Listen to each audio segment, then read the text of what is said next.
a longtime NFL writer who recently penned a book, The Why is Everything.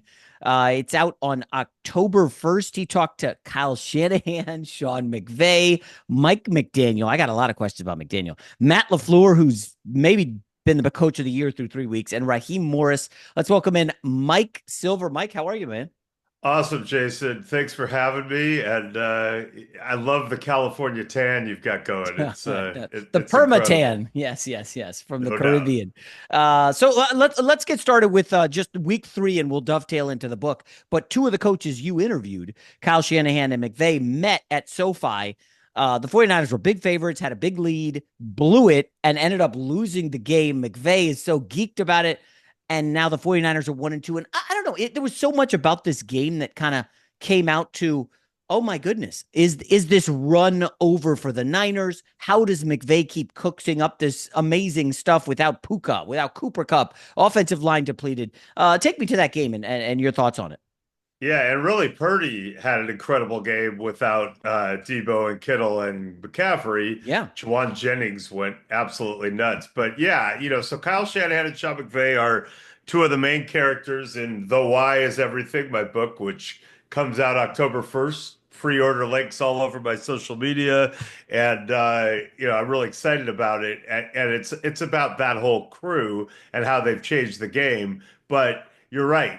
Each of these guys is so secure in his ability to scheme it up and uh, manipulate defenses and then react to the reactions that they feel like they can operate even under duress. And it really helps when you have a quarterback. Mm. And yet, this game was, it might have been the worst regular season loss of the Shanahan era, certainly Mm. since they started being good in 2019. They had a 14-0 lead, were just sucking the air out of the place, and they gave up a fake punt in an obvious fake punt situation. Then had a chance to go up 2 scores, missed a field goal. Okay, give up a deep ball immediately. Now it's tied. Purdy throws a great pass to Ronnie Bell, their number 5 receiver, who I think is about to be their number 500 receiver. He doesn't catch it, which would have set up a winning field goal. Then you punt. I mean, in a time when people are kicking the ball out of the end zone to give it to teams at the 30 because they don't want to give up a return. In that situation, they definitely could have given them the ball at the 20. They kicked to the guy, a guy probably the first time he's ever touched the ball in an NFL game, meaningfully, ends up busting a big return. And then, as the coup de grace, Matthew Stafford drops back, throws deep. Now, this is hard to do, Jason. They were called for 3 I saw that. defensive penalties on one play, including the pivotal PI. Yeah. It was one of those games where you're just mystified. But listen, man, I'm a Shanahan guy, but Mike, he's blown a lot of leads. I mean, hell, the Super Bowl was the biggest one the first time around against Kansas City. I like Shanahan a lot. It seemed like after the game he was a little upset and perturbed. His team is really banged up. I'm curious, what was it like talking to him for the book? Because he's at this really pivotal point in his career where it's like we know he's awesome, but he can't Yeah, win a big game. and that's a central theme throughout the book, of course, that he's the guy that these other people really look to as still the guy they're trying to get approval from. If you go back to that Mike Shanahan coached Washington staff in the early 2010s, Kyle was the offensive coordinator. So you have all these other coaches running in with ideas and concepts and hoping Kyle would think it's a good idea. So there's still a little of that dynamic. It's complicated with me and Kyle. I've known him since he's 13, probably, and certainly, have championed his strategic acumen since the early days when he was Houston's offensive coordinator in the Matt Schaub era and going forward. His father, Mike, is a huge part of this book and participated a lot, including, amazingly, because I was spending so much time with Mike Shanahan in the spring of 2022, while asking him about Trey Lance and Jimmy Garoppolo, he kept bringing up Brock Purdy, the 262nd pick of the draft, but he'd seen some OTA tape already. And Mike Shanahan was talking about Brock Purdy in a way that to me felt almost awkwardly ebullient. There's a chapter title in the book that says you don't that's titled "You Don't Let Him Out," and that refers to the day before the 2022 opener in Chicago. Trey Lance is now the starter. They're getting ready to play the Bears. And In it the turned rain, out to if be memory that serves. rain game, right? Yeah, yeah, yeah. So I go to Mike Shanahan's hotel room in Chicago, and we're talking about all of it and Trey Lance, and he brings up Brock Purdy again, and he says, "When you have a guy like that in your building, you don't let him out." And I'm thinking, this is Brock Purdy, right? But if anyone wondered whether Mike Shanahan still got it, he was right on that one. And obviously, Kyle must have liked him, but I can't imagine Kyle thought of him in those terms, or he would No. have drafted him a lot higher than 262.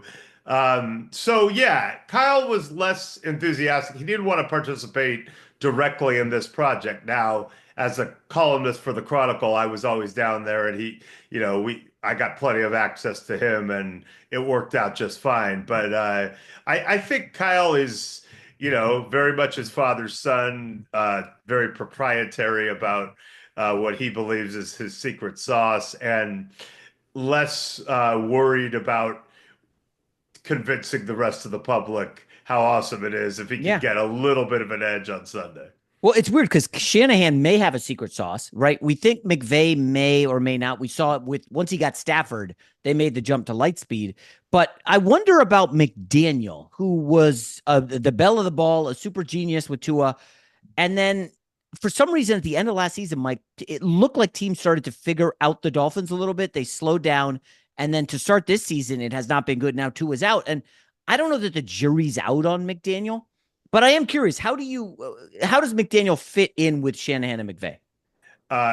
He is a central character in this book, and it's an incredible story when you look at his entire backstory and how improbable it is that he's in this position. And yet he's a guy, I felt kind of, bittersweet about sharing him with the world because that dry sense of humor and the quirkiness and all that, I've been enjoying that for years with little fanfare. But he's also a guy who has this incredible faith in his abilities, felt that he was held down partly by Kyle Shanahan, who, Hmm.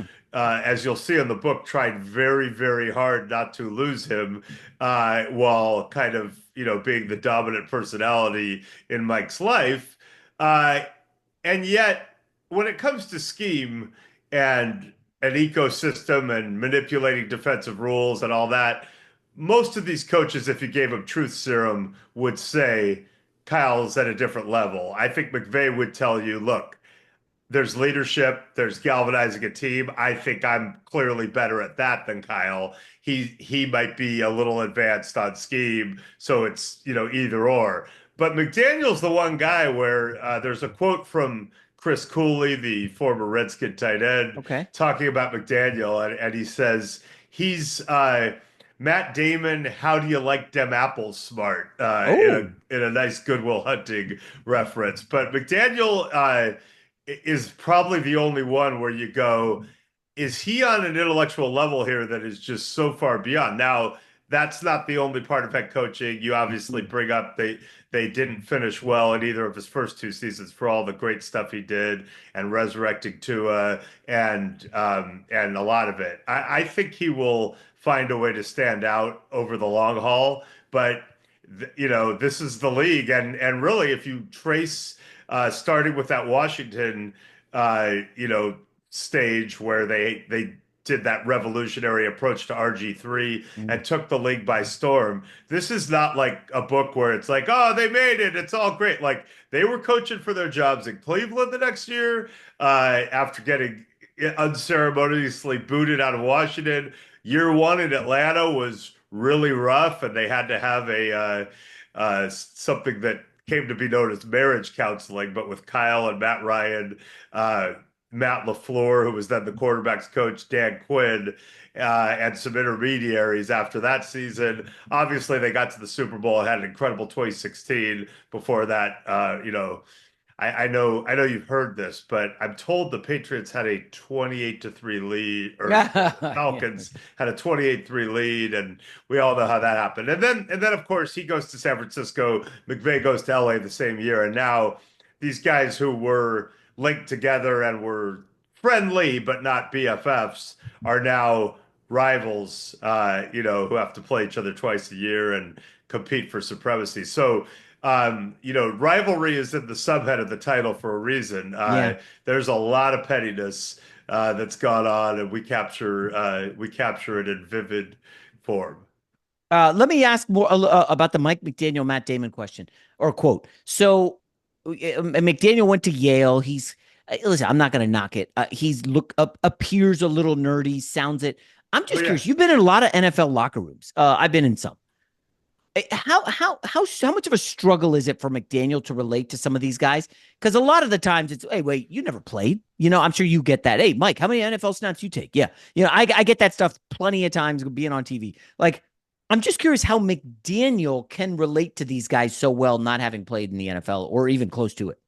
It's a great question. Well, he is a complete underdog story, which many, as you know, many NFL players believe they are from the Yeah, circumstances they came from. And he is oddly one of the most upbeat, positive people when it comes to assessing players. And this goes way back. And so many coaches over the years, you talk to them when, their guard's down and you're drinking beers and and they'll start talking about, this guy's killing me. He can't do this. This guy's frustrating me. Mike McDaniel invariably will talk about anyone and just go, yeah, I know he's dropped the ball a lot and it's been hard for him to lure the offense, but he does this one route that I'm telling you, dude, it's elite. And he like sincerely gets so excited about what his players can do. So I think there's that. It's funny in the book, though, there's a quote from Trent Williams talking about the Washington days where McDaniel's at an offensive line meeting, and Trent Williams and the linemen are looking at Mike McDaniel, who probably weighs 115 pounds soaking wet at the time, and they're thinking like, are you supposed to be in this meeting? And then Joe Staley, the former 49er offensive yeah, lineman, said that when McDaniel tried to lead meetings early on as Kyle's run game coordinator, that he said, first of all, it took forever. Like they'd go an hour long because he was doing comedy, he was over explaining, he was going off on tangents. And I think mm, he said he looked like a finance bro who'd won like a fantasy camp thing and was now playing the role of NFL coach. But what mm, happens is when the scheme is so good, and especially in the run game, which was his specialty, he could scheme it up on such an advanced level that would lead to these crazy openings. So what he was preaching was coming true. So I think most of all, that's what got him. And I'll just say this globally.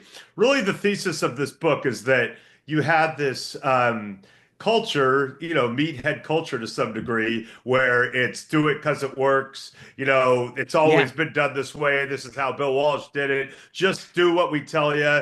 And there's been a sea change, and this crew is at the forefront of it, and they question everything, are willing to innovate on the fly as circumstances dictate. They don't rule things out. They want to know exactly why anything is being done, and they want to be able to tell their players why, which is kind of how we got to the yeah. title. So LaFleur is an interesting one. Mike, I got to be honest. I was dubious. Young guy wins with Aaron Rodgers. Well, whoop-de-damn do. A lot of people could win with their prime Aaron Rodgers.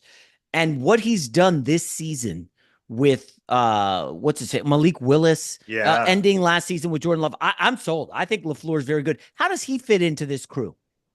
He was another of these young grinders kind of vying for Kyle Shanahan's approval and attention, and ended up going off with McVay in LA. Spent a year with Vrabel in Tennessee. Talk about a personality clash. Yeah. Love both those guys. Can't imagine how they stayed in the same building for as many months as they did. Just very different philosophies. But yeah, I was a little worried about Matt when he got that Packer job because he's kind of the most sweet and earnest and sincere of the bunch, to the point where there's a story in there, to bring up Chris Cooley again, where the Redskins are on a flight back from somewhere, or a flight to somewhere, and Chris Cooley decides to do a prank. So he passes out to every player pen and paper, and he's doing a poll who the least popular assistant coaches are. And of course, it's a setup. There's no real poll. So Matt LaFleur, I think, to torture him, he didn't even make him the least popular. He made him the second least popular. But Oh, when Cooley announced the results, legend has it that LaFleur's eyes were actually tearing up that he was so, oh he was man. so bummed out by it. So I was a little worried, getting that big Packer job and Aaron Rodgers. And shortly after he got the job, I went out there, and the first thing Matt said to me was, "Hey, we got to figure out this audible thing, which is in the Shanahan offense that he was running. You at most have two choices at the line. Aaron Rodgers, of course, without all the pre-snap stuff, could just survey it and do whatever he wanted all those years. How are they going to make it work?" I wrote about it. I talked about it. It became a thing. They obviously got through it, and then the two MVPs of the two championship game Mhm. appearances. But yeah, it got stale there. Jordan Love, we saw in the second half of last season, was a revelation. And if you went around the league in August and said, "Hey, Malik Willis is going to win two games as a starter in September," and polled every GM and coach in the league, I don't know if you would have had anyone say, "I believe that." You're right. Kevin O'Connell and Matt LaFleur right now are the two coaches who are standing out in 2024. And by the way, Mm. Kevin O'Connell, also from this tree, was Yeah. McVay's OC in LA. It's crazy. So, Mike, looking macro, big picture here, everybody from the same tree, all the teams pretty much thriving, despite the start of 1-2 from the Niners, and McDaniel's in a weird spot with Tua injured. It seems like if you're a quarterback who maybe struggled, i.e., I don't know, Sam Darnold, Baker Mayfield, Carson Wentz, you want to latch on to one of these guys who seem to have, like you said, the secret sauce. Is there something to that?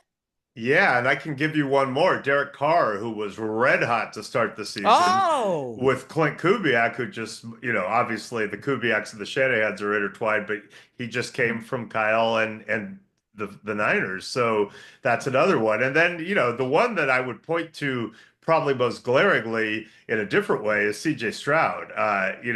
To see a rookie with that kind of proficiency that early, and that's Bobby Slowick, who was on that Washington staff as a defensive quality control coach. Kyle ended up switching him over to offense, and then he becomes the 49er passing game right. coordinator. Yeah, I mean, there is a secret sauce in that they don't look at it as coming up with cool plays and calling plays off a menu at the right time. It's an ecosystem, and that they learned that from Kyle. It's about having the things you do, having things you could do off that, and then studying the opposing defense's rules, trying to isolate those tendencies and manipulate those rules, and ideally break the defense by making it impossible to defend if you follow those rules, and then playing off their adjustments. And that's the way they were all kind of brought up. And I know, my own experience in the early 90s as a young beat writer covering the 49ers.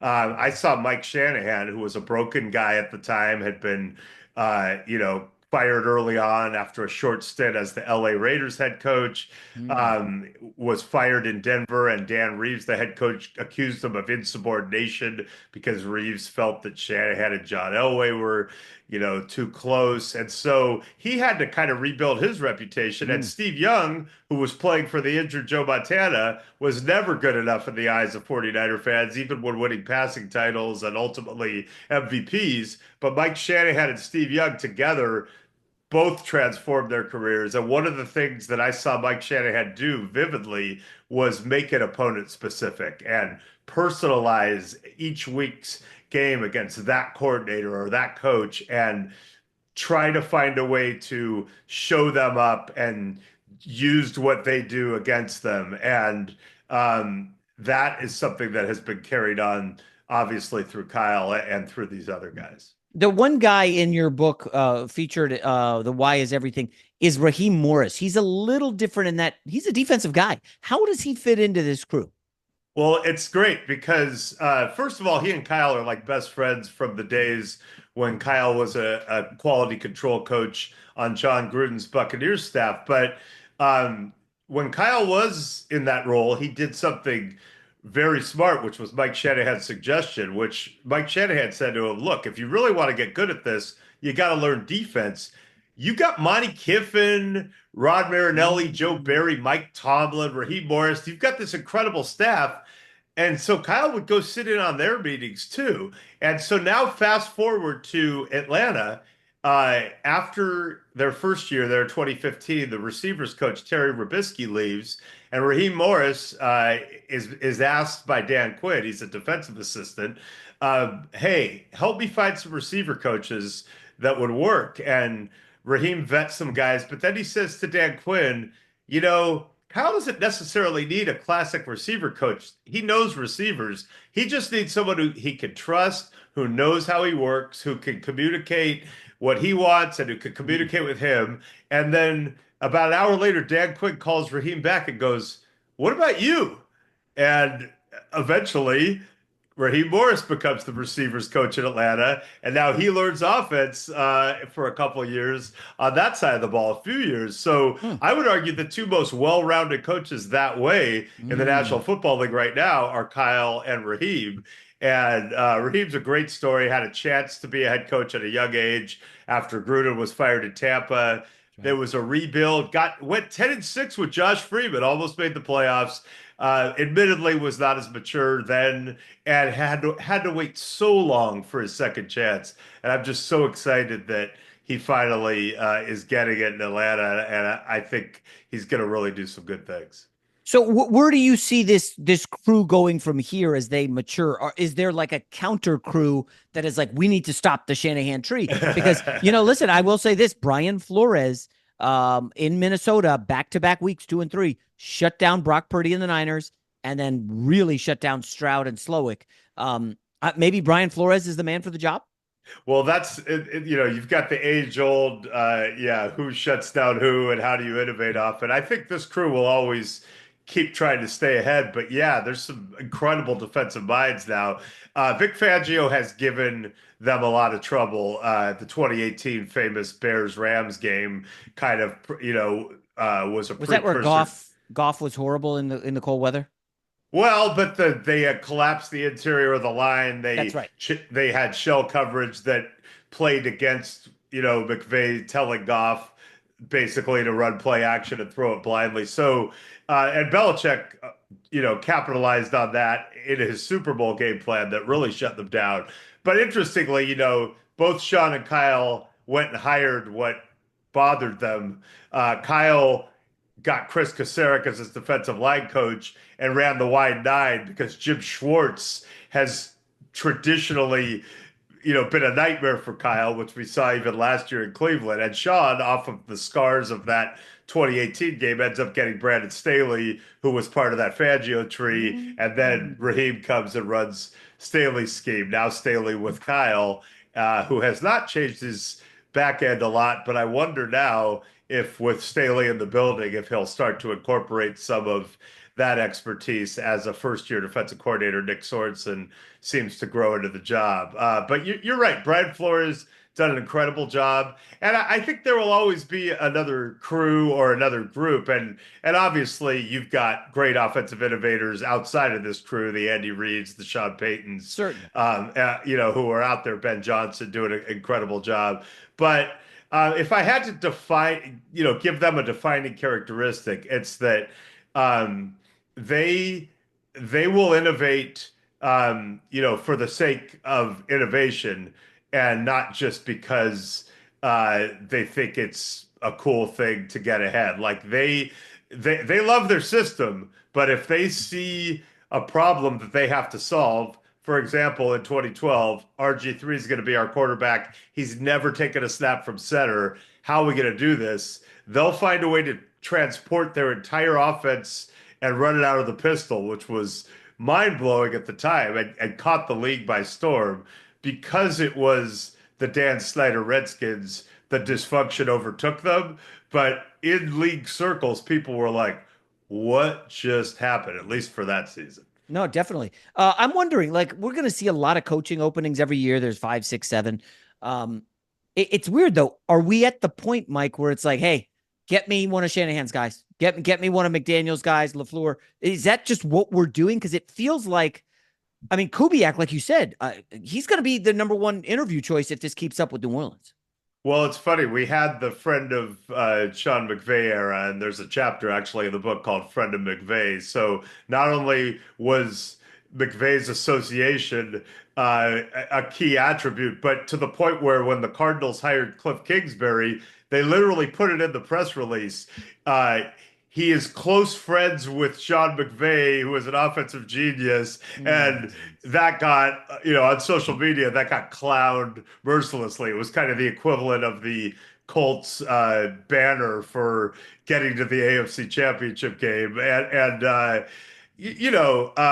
so there is some of that with that whole crew, and I think Bobby Slowick, who really was a hot candidate already last year after the 1 year with CJ Stroud, is another guy. So I think you're always going to have that. And listen, I think if you're an owner, one of the things you want is someone who's not just, calling cool plays, but who has a system, who has a philosophy, who has a way of, approaching it that is beyond just coming up with a menu and I'm going to call this now and this now. And so I think it's clear that all of these people will at least be able to say that. On the other hand, as someone who's been all over the diversity thing for literally 35 years and Raheem Morris being a prime example of a guy who had to wait so long for a second chance.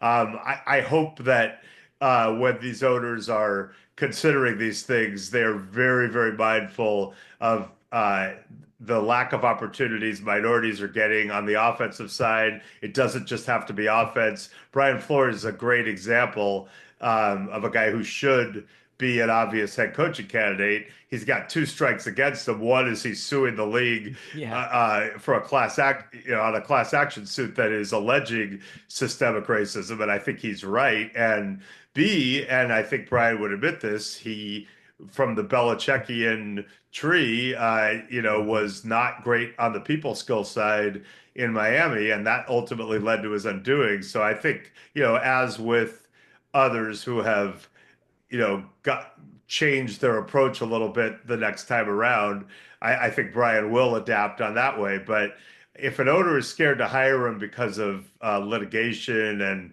they're bitter about that, that would be frustrating to me because he's clearly an incredible mind and a guy who can galvanize his guys. It's funny. You mentioned the Belichick tree, and it just dawned upon me. Holy cow, the Shanahan tree has accomplished way, way more than the Belichick. So why do you think that's an offensive defensive thing or just random and, who knows? No, I think, I think so many of the Belichick disciples have focused on the wrong things. I think they believe that if you act like Bill and if you're secretive and kind of a jerk and asserting your power in the hallways and just, focusing on those things, that you're building this program that's going to ultimately be like the Patriots. And I would urge them to reconsider that in retrospect and say, probably if you have Tom Brady and you're one of the greatest coaches of all time, which Bill is, you're going to do really well. And it doesn't really matter if you're an a-hole or if you're Tony Dungy or someone with incredible interpersonal skills. If you have Tom Brady and you can coach like Bill, you'll be great. So focus on trying to do that. And there are exceptions, right? Thomas Dimitroff did really well as the Falcons GM. Bill O'Brien. Okay. Bill O'Brien won division titles with Tom Savage and Brock Osweiler, right? So I would argue that he did pretty well in Houston.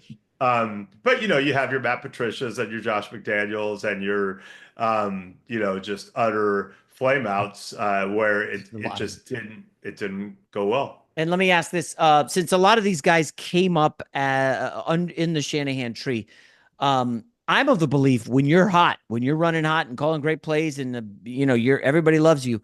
You got to strike while the iron's hot. And we saw Ben Johnson. I don't know what tree he belongs to, if any. Yeah, we really saw none. him. Yeah. Really okay. We saw him decide, I'm going to stick in Detroit for another year. And Mike, I'm not being overly critical. It's only 3 games. They have not looked particularly dynamic or interesting for the first 3 games. And I'm not saying he's been passed by Kubiak or even Slowick, but I do just wonder, talking to McVay and McDaniel and all these guys, do you get a sense that they are of the belief strike while the iron's hot? You never know when you're going to get a second chance. Yeah, but I also think the scars of the past are there, and they saw Mike Shanahan, this should be Hall of Fame coach. I hope he will be soon. I hope this book helps. But a guy who's, an incredible coach, have his career ended by a bad ownership situation partly and a bad situation in Washington.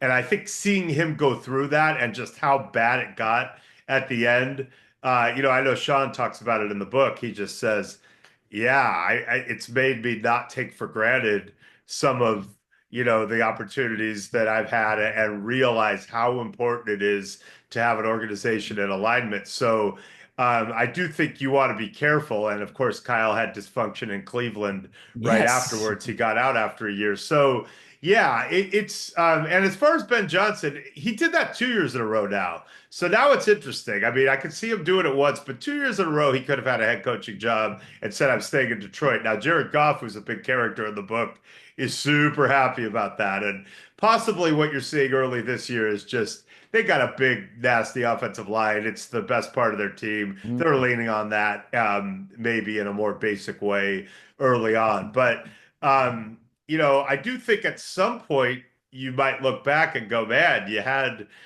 so many options, and maybe it passes you by. He is young enough and highly regarded enough, and you asked what tree. He seems to be a hybrid who really isn't from any tree, and I think is viewed as kind of a happy anomaly, which I think will help him. So Mm. I would expect him to still be back in that mix. And look, as much as I make fun of Dan Campbell, and to me, he's a caricature at times that embodies that meathead culture of the past that I talked about. We're going for two. Wait, there's a penalty. We're back at the 7. We're still going Still for going, yeah, two yeah, because I yeah, said yeah. so. I like to make fun of him, but I can't deny what an incredible culture he has built and what a turnaround has happened there. And that's not just all cool plays that called by Ben. That is a testament to a guy who played the league, and he must be doing things that are not so, bite him in the kneecaps cliche behind the Right. scenes. So yeah, I mean, I'm really excited that you're asking these questions. These are the absolute right questions to ask. I'm not surprised. We go way back to when you were asking me questions about, hey, are you really leaving Sports Illustrated to go to Yahoo, dude? Oh my gosh. That Wow. seems incredible. But What is that, like 2008, maybe? 7, yeah, and people. 2007, the big You lead. were one of the. Wow. I'll give you credit. You were one of the few people who understood what was going on. At least, like most people in 2007 were like, "You're gonna leave your dream job and go to a website," but you kind of were ahead on that. You Mm. saw what was Wow, happening. that's a turn back the clock moment. Hold Yeah, on, hold on. but You said one thing. Wait, that triggered something. You said Jared Goff is a central figure in the book. Does he talk about the McVay kind of dumping him to Detroit? And yeah, is he it sad talks. or no? Yeah, I mean, it's hard. It was hard for me because I'm close with both guys, and it got so Oh, you're a bad. It was Cal guy. That's right, and he's a I Cal am a guy. I Cal guy, forgot about that. Yes, yes. and I go way back with Sean, and I covered Sean's grandfather early on as on the 49er beat, who was their general manager. So, I've Mm. known Kyle since he's 13. I feel this kinship with Sean, and I've gotten to know these other guys really, really well. So all of them will be mad about at least something in the book, if not some things. So I say this lovingly, but I just tried to write the truth. And when it came to Sean and Jared, I gave them each a shot that, you get both their perspectives.